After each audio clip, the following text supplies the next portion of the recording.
video is an open letter to the world. Enough. We have had enough. We as Africans are sick and tired of being belittled and overlooked for somebody else's humanitarian agenda. So allow me to make this abundantly clear.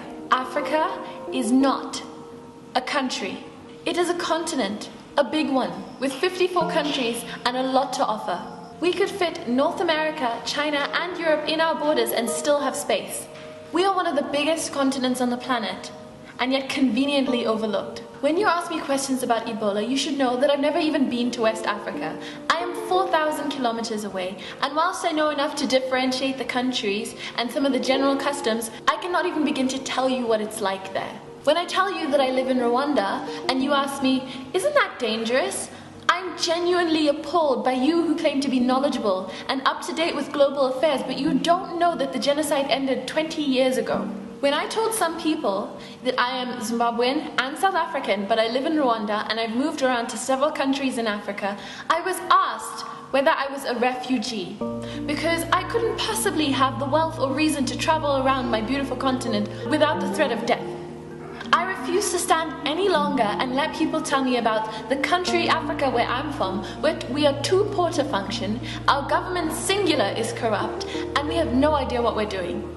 I refuse to be belittled and treated like a second-class citizen. I refuse to be made into a novelty when I achieve something great. You know, you all think that the way that you put Lupita Nyong'o on a pedestal and nearly worshipped her is amazing. Like it's the highest honor or accomplishment for an African. Don't get me wrong, we are very proud of her because when one of us achieves something great, we celebrate as communities. But if you think that you've painted Africa in a positive light through her, you've actually done the opposite. When you make someone an idol like that, it says to us that you are so surprised that an African could achieve something that great, like no one has ever done it before. Our continent is full of amazing and inspiring Africans who are making a difference in their communities. So it's not a surprise to us when one of us succeeds exceptionally. It seems like you think that is all we have to give, and that couldn't be farther from the truth. We really have gotten the raw deal throughout history. We've been looked down upon, colonized, our resources have been stolen, we've been segregated, subjected to violence, institutionalized racism. We as Africans have accomplished so much. Nelson Mandela, Desmond Tutu, Paul Kagame, Wole Soyinka, Wangari Maathai, Strive Masiyiwa, Chimamanda Adichie, just to name a few. Why can't you see our achievements rather than the single story of poverty and helplessness? So I want you to do a few things for me today. Take a mere 5 minutes out of your day to open Google and look up the map of Africa. Look at the different countries.